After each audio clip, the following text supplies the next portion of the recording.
Now you can hear me. So I have years of experience in tax and accounting, and I work a lot with small businesses, different kind of groups doing taxes, doing all types of taxes. But I've just gotten really interested in once we start talking about caregiving and the burden that it puts on family, whether it's not always that senior person or it's not always a parent or a grandparent. It's also brothers and sisters that we ultimately end up having to care for due to some illnesses or something they may have. So I'm going to be one of your resources, and you can see all of the different things that my company actually does. And we'll give you my contact information later in case you have some additional questions. Please feel free to reach out. Thanks. Thank you so much. And once again, Counted Care is a financial wellness platform for unpaid family caregivers.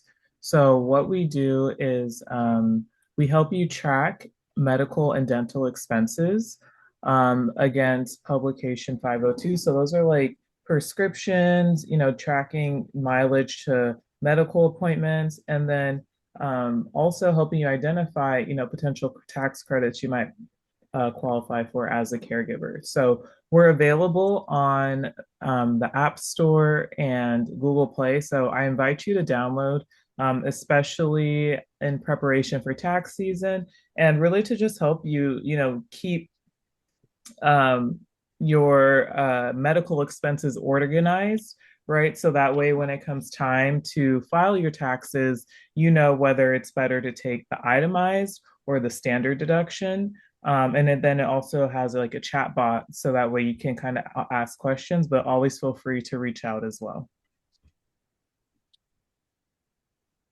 And then also co-founded Vitavate. So that's a focused drink mix that's designed to give you natural energy without the crash of traditional energy drinks. And our mantra is fill your cup first. So really, as caregivers, making sure you're taking time to take care of yourself as you literally and metaphorically pour into other people that you're caring for. So we'll be sending out a code after this if you're interested in trying as well. And then this is just a disclaimer. So I'm going to read through the full disclaimer before we get into like the information, and then we'll have the Q&A after. So the information presented in this webinar is for educational and informational purpose only and should not be considered legal, accounting, or tax advice. Tax laws and eligibility requirements may vary by state and individual circumstances. Counted Care, the Care Den, and Pool and Associates do not guarantee that the information shared is comprehensive, current, or applicable to every situation. References to IRS Publication 502 and applicable tax credits are provided as general guidance only and should not be relied upon as a substitute for independent research and professional advice. We strongly recommend consulting a licensed tax professional or a certified public accountant before making any decisions specific to your tax situation. Counted Care, the Care Den, and a pool and associates are not responsible for any errors, omissions, or outcomes resulting from the use of this information presented in this session. So there's that. And once again, just wanting to reemphasize, you're not in this alone. We are here to support you in your caregiving journey. And as you see, there's a community of caregivers here. So we're here to help you navigate the changes, especially on the financial side that come with caregiving. And a few more statistics. So many of us are one of the 62 million unpaid family caregivers in the United States.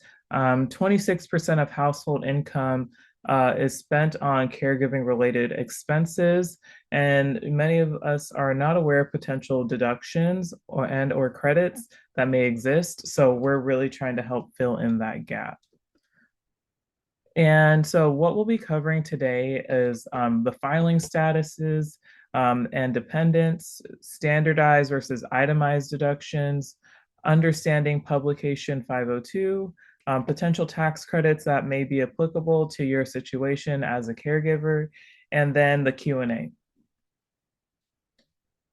And I'll hand it over to Cheryl, who will be going through the slides and with the Q&A. I'm going to unmute you, Cheryl.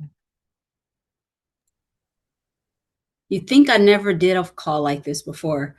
Um, so when we get to talking about filing status, it's very important to select the correct filing status because it directly impacts the tax that you owe. And our philosophy with my company is that everyone has to pay taxes. We just want to make sure you don't pay any more than you really are required to by law or by IRS guidance. So single, of course, that's pretty easy to figure if you're single at the last day of the year. All of the statuses are based on the last day of the calendar year. So if we're married, um, and we're married as of the last day of the year, we file married filing jointly, or there's also another option of married filing separately, which kind of changes the credits that you're eligible for. It's kind of a penalty for being apart but not being divorced. They give you this little penalty. So we deal with that on a case by case basis. But the interesting thing about head of household, if we're unmarried, have children, or dependents, we can be head of household. So if you're a single person, you've taken care of one of your parents, a brother that can't work for physical ailments or something like that, or sister, you can file head of household. That's a better filing status to be than single if your search circumstances fit that. And there again, it's because of the difference in the standard deductions and the liability that you require for and the credits that you can get. Next slide. Yep. And so when we talk about qualifying dependent versus qualifying relative dependent, so most people only think about their children as their qualifying dependent, whether it's their children, their stepchildren, adopted children, those all apply for a qualifying child dependent. But there's also some others that are relatives. So if you've got a relative living with you and they're not working, they can in fact be your dependent. The difference between the two, the qualifying child, they're going to get a child tax credit if they're up to 17. Another dependent is only going to get a $500 credit. I mean, that's whether that dependent is your child, someone outside the family, not someone outside the family, someone other than your dependent child. And if it's your parents, your brother, another person that you're actually caring for. And when they talk about caring for someone, it's if you're providing 50% or more of their livelihood. So whether it's cost of them to live 50% or more, and they don't have over $5,050 in income. Okay, next slide. And when it comes to whether you should take the standard deduction or itemized deduction, so the standard deduction, these are the standard deduction we're looking at here for the different filing statuses. And as we can see, head of household is $23,000, but married filing jointly is $31,500. And so when we look at whether we want to take the standard or itemized deduction, your itemized deductions would be, you would want them to be higher than the standard deduction, or there's no sense in going through the itemized deductions. And this is all what we're speaking of is all basically going to be driven on the IRS tax code. It's not going to cover every state because states are a little bit different. So they have different rules, but for any IRS tax, it'll fall under this. And of course, if you're 65 or older or blind, you get an extra little addition to your standard deduction. But there again, when we're picking whether we standardize or itemize, typically most people are doing standard deductions because it's kind of tough when we get to itemized deductions to hit, let's say, over $31,000 for a couple, unless we have really high interest on our houses. So that's the big caveat there. Next slide.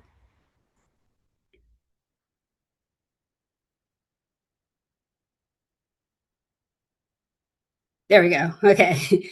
So, and there again, when we're talking about itemized deductions, it's a combination of all of these deductions you can take, whether it's your mortgage interest, charitable contributions, state and local real estate tax, casualty, theft, loss, and gambling. We can take deductions for our gambling losses only to the extent of the winnings. But the big takeaway here, and I saved it for last, is the medical expenses. Regardless of what's going on in your house, in your household, even if you're taking care of someone, the medical expenses are only deductible once they get beyond the 7.5% of your AGI. And for most people, that doesn't happen unless they're ill. They're usually quite ill. I've had a few people that have had some type of cancer, something like that, and they accumulate a lot of medical expenses. But falling in that medical expenses are going to be prescriptions, doctors, transportation to doctor visits, the cost of doctor visits, the co-payments, all of those will fall under. And as long as they hits 7.5% of your AGI, that allows that. And I saw a question just come through. What is AGI? So, so AGI is what's called the adjusted gross income, and that's basically the what we get to beyond once we get our all of our gross income, and then we have some deduction that come from that. Like for now, seniors get $6,000 deduction each. That comes from there. Anything that's considered above the line. So the seniors, the no tax on tips, the no tax on overtime, all of those are used to factor in what your AGI is, and then your taxable income comes is based on that, and the standard deductions are deducted from that. And the IRS publication 502 is just one of those publications IRS has, and they're usually easy to read, but then you have to take everything you get in there and base it on your personal facts and circumstances. So they're the deductible expenses, doctors and hospital visits, prescriptions, medical equipment, home modifications. So let's say, for instance, someone's moved into you and they need a wheelchair for mobility. And the things we have to do to make the house accessible for that wheelchair, they're tax deductible up to what becomes portion of it gets added to the basis of the house. If you do anything to your house for that and it changes the value of the house, it's not completely deductible. It's allocated at that point. And then, of course, long-term care services. And one interesting thing I will say when we're talking about long-term care services, if in fact you have someone that ends up having to go into a care facility because they can no longer be cared for in a home environment, and they have to go into the care facility. And of course, if you've looked at those, they are quite expensive. But what ends up happening is all of their rent, if they're in the assisted living facility, and for lack of a better thing to put, they have, let's say, ALS, and they need a lot of assistance with day-to-day things, and all of those for that person, that whole monthly rent, everything is tax deductible. So then of course, they're going to hit their itemized deductions because they're going to be above the standard deductions. But everything is going to be based on facts and circumstances. So you always want to use this as a guideline to see what all will fit into your specific circumstances.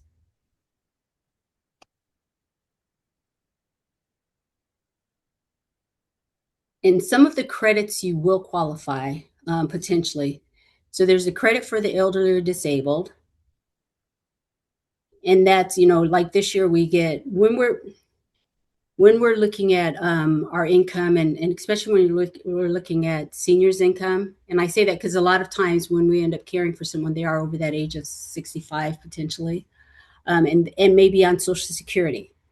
So a portion of their Social Security potentially is taxable, and depending on what else they get in addition to Social Security. So if they get Social Security and a pension, it could be taxable, but it still may not be as much enough to disallow them for being able to be your dependent.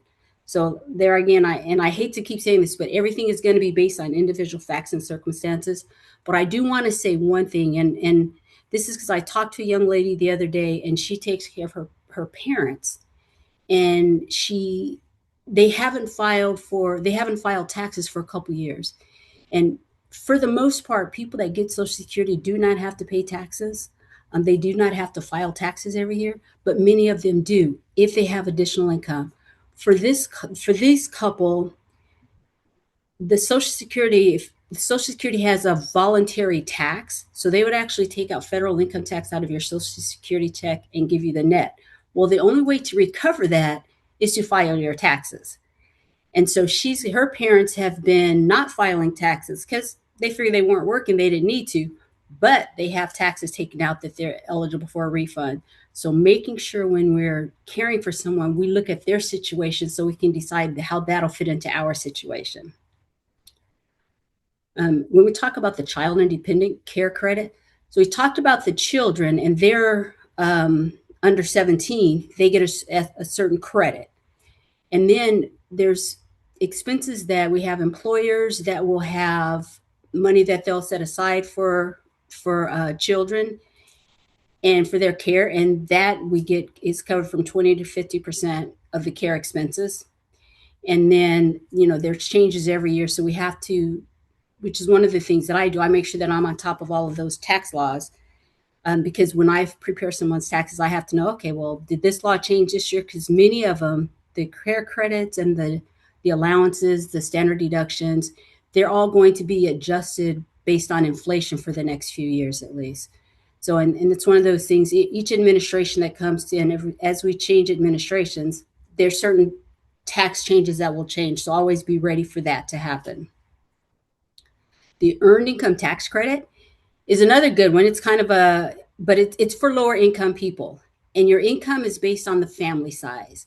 So if it's an income of one, it's directly connected to the poverty line, and and there's a percentage of the full credit that you can get based on how your income fits within that poverty line.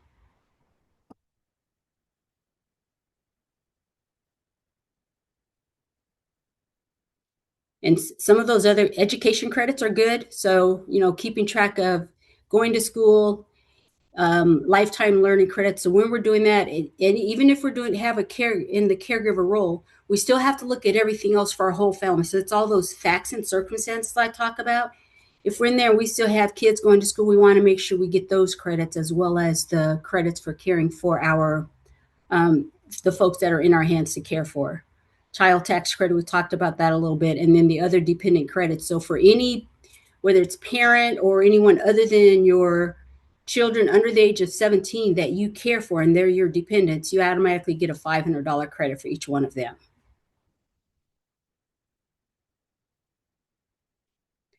And to get all of these opportunities, you have to keep records. I'm not saying you have to keep all of the little receipts.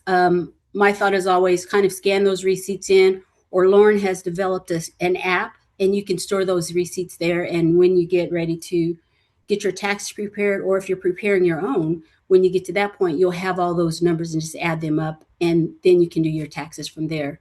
The receipts, like as a tax preparer, I don't so much look at the receipts, but if you're audited, that's when it's important to have those receipts. And the better your records are, the easier the IRS, if they choose to audit you, the easier they'll accept your records. Because when we get audited, they're looking, okay, well, do we want to disallow this? Is there something saying that you really did spend this $1,500? Was there enough doctor's appointments to accumulate $1,500 worth of mileage going back and forth? And they will look at all of that to make sure that they're not giving refunds that are false. The state credits and deductions, there again, the medical expenses are deductible on the state as well as the federal, and that's for most states that have state income taxes. And then we have the HSAs and the FSAs, and those are flexible spending accounts and health savings accounts, and those are good tools to help. The health savings account is an account you put money into from your paycheck, and it can be used for any doctor bills at any point. And the FSA is kind of the same thing. The big difference between the two is the FSA, you have a time limit when you have to use it by, whereas the HSA, there's no time limit. But with the HSA, you do have to have a high deductible insurance. So there's little nuances with each one of these things that you want to make sure you either have an idea about, do some research, or work with a tax professional to help you with those. Thank you so much, Cheryl. We'll move into the Q&A now, so feel free to put your questions in the chat or, unmute, and then Jacqueline will be fielding the questions and Cheryl will respond. So we can start with one of the first questions that came in, and it was, do I need to pay taxes and IHSS income if I am living with the person I am caring for? Taxes on what kind of income? I'm sorry. IHSS.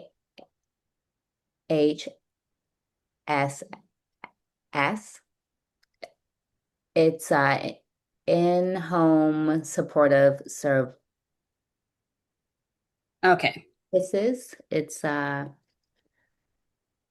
It's in the state of California. They pay family to care for family. Okay, so many states have money set aside that they will help a caregiver cover some of the expenses. If in fact you're receiving this and the state would give you, if it's taxable, the state will give you a form, typically a 1099 form. I don't know if it's 1099 miscellaneous, but I think it is with the healthcare. There's a healthcare box listed in there, and and if that's the case, you do. If it's one of the programs that are tax free, you will not have to report that, but you will report any other income you get. I think a follow-up question was if we already filed but didn't know these laws, is it possible to refile? Yes, that would take an amendment. And if it's, in my opinion, it's well worth doing an amendment if it means you're going to get some money back. Check with whoever works with your taxes. You can reach out to me and I can work with you on that. But absolutely, if you're supposed to, if you realize that you missed some deductions, and you can actually go back and amend 3 years Oh, and nice. they can work with you on that. Where can we find tax preparers that specialize in helping caregivers to file? So to say I can't say there's a list of them that completely specialize in that. I'm with a professional organization. I can check, but there again, I've studied a lot about the caregiver, and I can assist you if you would be interested in.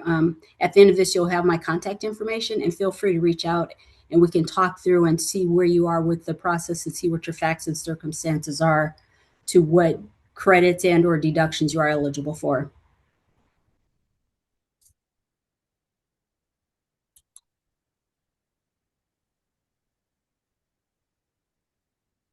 Um,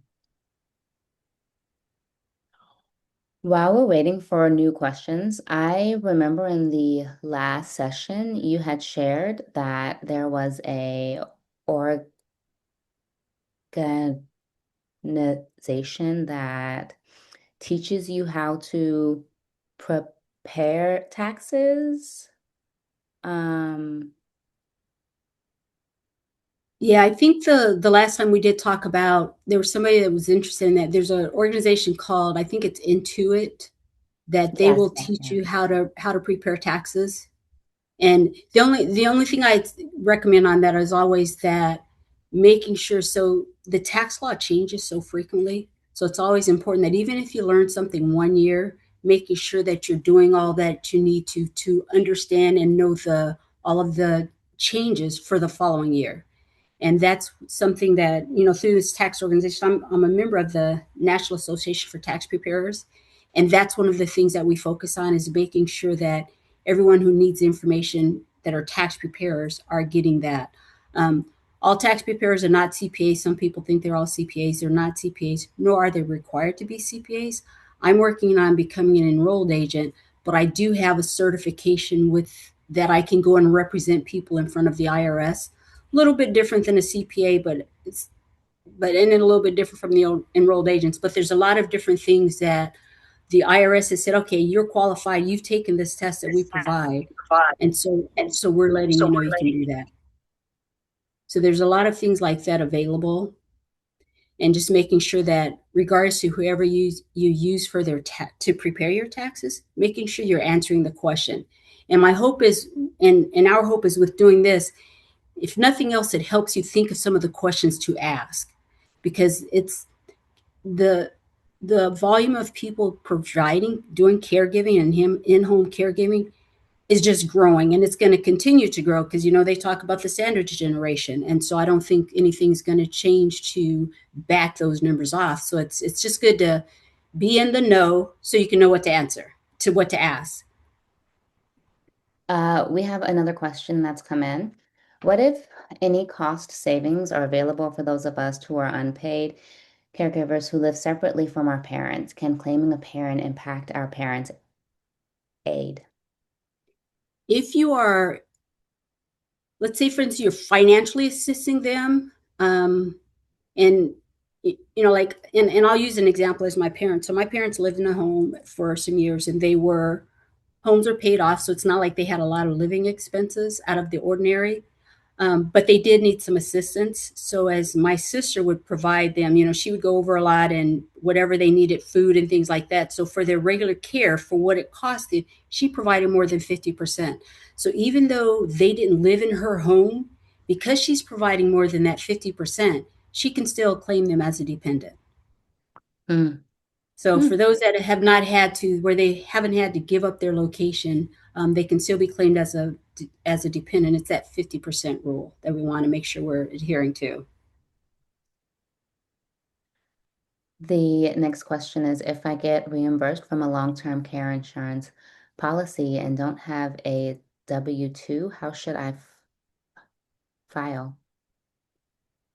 So if you're getting reimbursed from a long-term care, that's actually money that's really already been paid.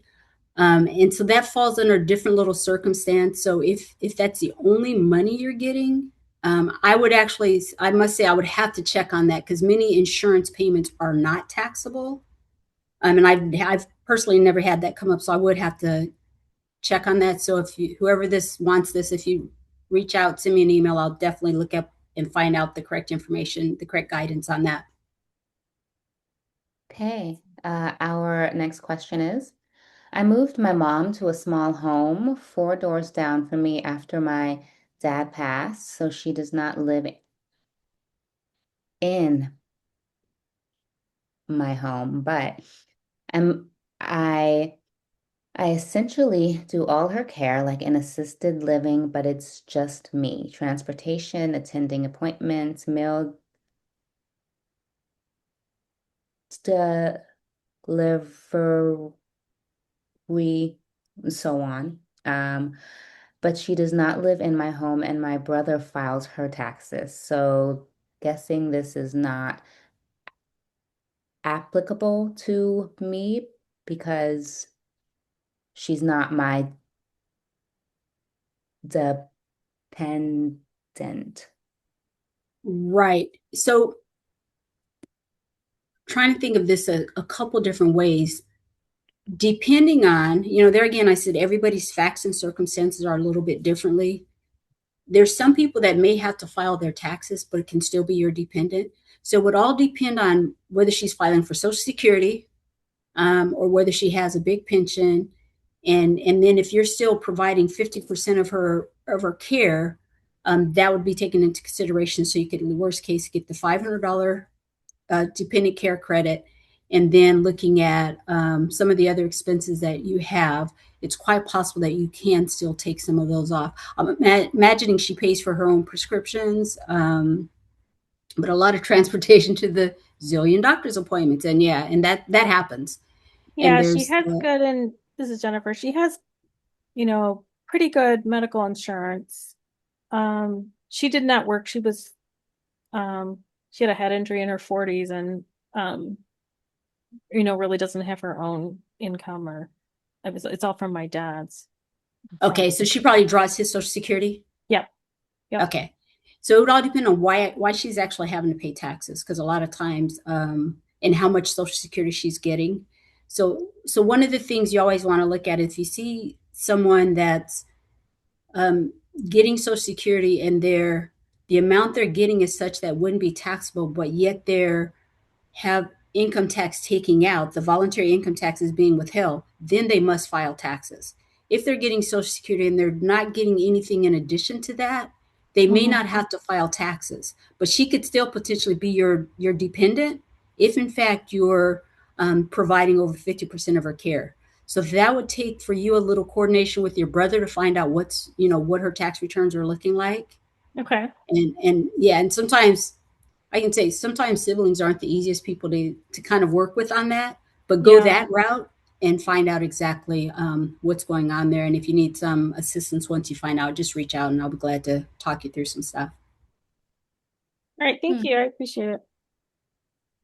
Can we get back on food spent for someone who you are caring for? I care for my dad who lives with me. Okay, not necessarily for food spent. But that would have to be covered under that $500 dependent care. But food's not one of the expenses that you can actually use as a itemized deduction. But one thing to remember, so for those who have someone, whether they're living with them or not, but there's always those times where you have to go to work and you can't stay there all the time. You have a meeting and you have to pay for someone to come in and care for them. That's always going to be deductible. And that's going to be deductible just as if you had a child and you send the child to daycare. Well, if you have to have someone come in and stay with whomever you're caregiving for, that what you pay them is deductible. And granted, it's only like 25 to 30%, but it's still money that you're going to get back that you've had to spend out. So it's still worth keeping track of that, and because that's got nothing to do with itemized deductions. It's just like a child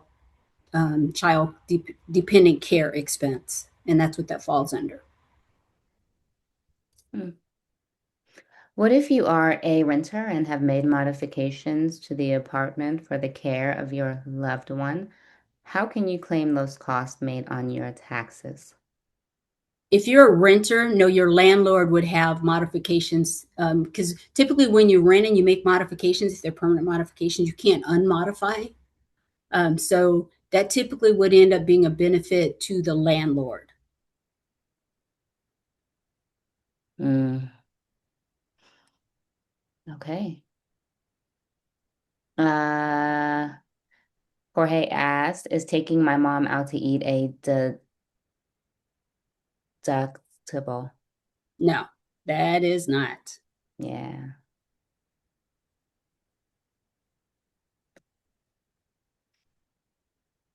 So Jennifer, it would all depend on that. It would all depend on how much the retirement funds are. It would be depend on how much she gets on a yearly basis.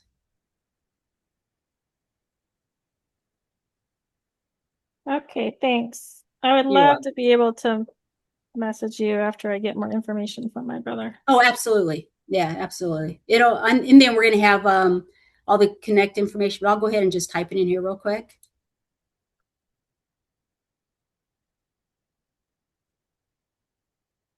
Does anyone else have any more questions? Also, feel free to unmute. Yeah, please.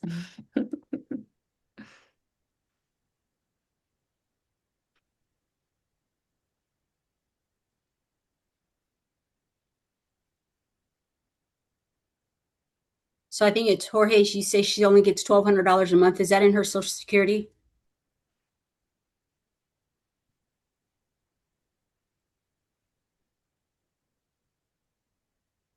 Yes. Um, on that, chances are you can claim her as a dependent, but you probably would not be able to. You still wouldn't be able to claim taking her out to dinner. So that's just one of those things that don't fit the IRS uh, their code.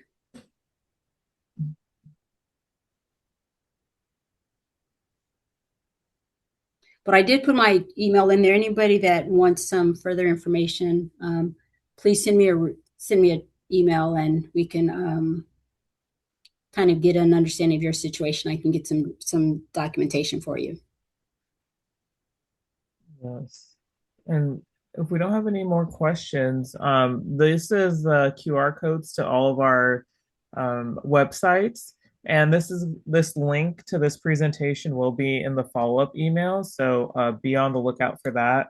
And then the follow-up email will also have the opportunity to just rate the webinar. So if you can, please rate it. And then that way we can just, have more feedback on what's helpful and how we could potentially improve as well.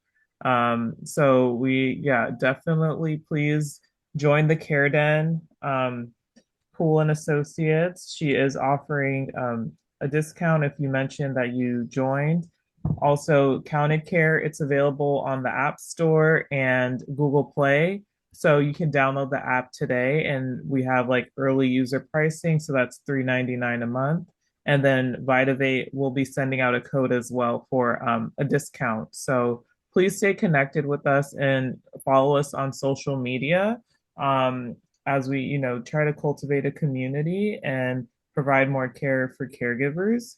Um, I, we have Alma who said the care den is wonderful. Yes, it is. Um, and um, oh, okay. We do have one more question, but I do Oh, want to expound on the care den and why it's so great. But uh, isolation and loneliness are two of the largest factors that lead to the progression for someone caring for a parent. I know that for me, not having support was maybe one of the hardest parts. And the fact that there is a place where you can see the same people 4 to 5 times per week has been great for the mental health. Their words, not minds, for the people who have joined and who show up for themselves. And it has just been a very lovely offering. Uh, I do want to also get to the question that Jorge had, which was, I own the house and my mom lives with me. Are there any deductions there? So Jorge, on that, one of the things, and I put in the chat, so anything that you spend relative to her, so if it's like child daycare, other than normal expenses, so buying her clothes, that doesn't count, buying her food doesn't count. But if you have to take her to the hospital, get her prescriptions, anything like that counts. And I do want to say one thing for the caregivers, and like I'm not been a caregiver, but my sister was to both of my parents. And the most important thing, and I say this because, we always hear, how can you care for someone else if you're not caring for yourself? And over, even if it means, getting someone to come and stay for a couple hours so you can go get a massage, take a walk without having to worry. Try and do that because it's very important that we keep our mental health in check while we're trying to care for someone else because it's a job. It's gratifying and it's you want to do it. You want them to have their best, but yet it does take a toll. So making sure we're all keeping ourselves in good spirits as well.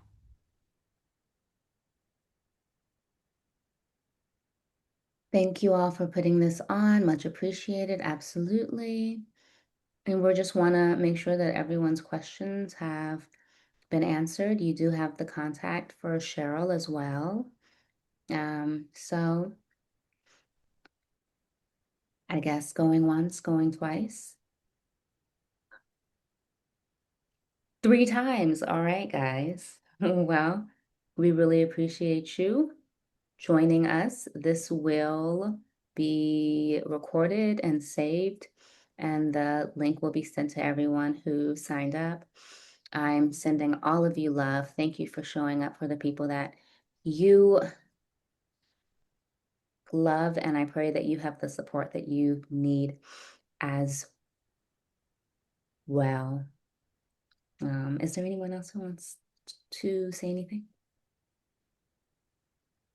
thank you so much for joining.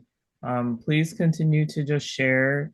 Um, you know, we'll be sending out an email, but if you can share our resources with fellow caregivers, we really just want to cultivate this community. And I believe we're going to be doing a couple more sessions before tax season. So you'll get email invites, and if you have additional questions, you'll have the opportunity to ask there. And then please just, forward it to anyone else you believe might be of benefit. So we really thank you. All Thanks, right. everyone. Thank you, everyone. We're going to stop this recording. Yay.